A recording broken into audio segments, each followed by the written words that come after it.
My name is Dr. Andra Bohnet, and I'm the flute professor at the University of South Alabama.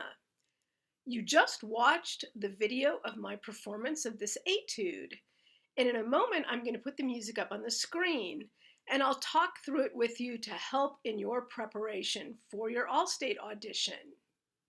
Stay tuned. Couple things to take note of right away.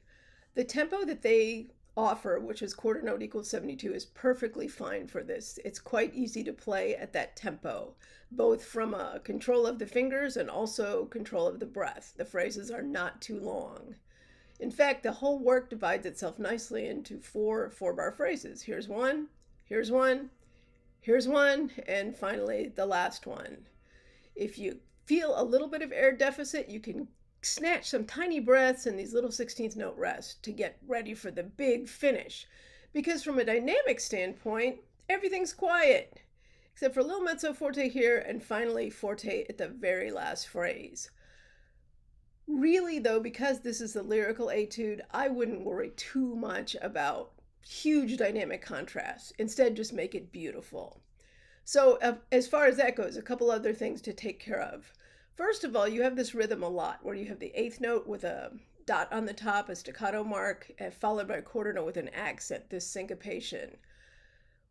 Don't play this note super short. Yes, there should be space between them, but you want it to have beautiful tone. And this one, the accent is not a tonguing accent so much as just a weight accent.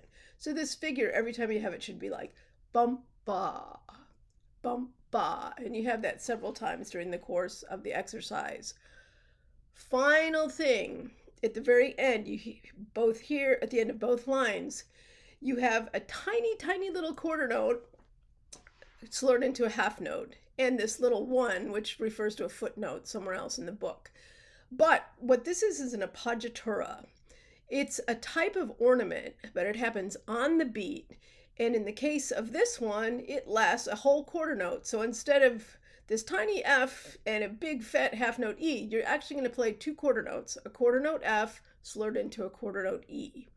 And same way, in this part, you'll have the quarter note E slurred into the quarter note D. It's an ornament, which means it was dissonant to the original harmonic structure. So that's why it's printed that way, but it is definitely not a grace note, so don't play it that way. You can certainly listen to my performance in the video and see how I did that. Guys, I think that really solves all of our problems because this one is very straightforward.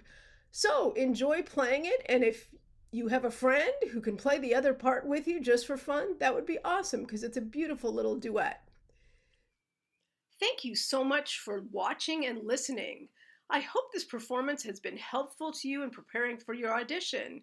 If you have any questions, please feel free to email me at the University of South Alabama.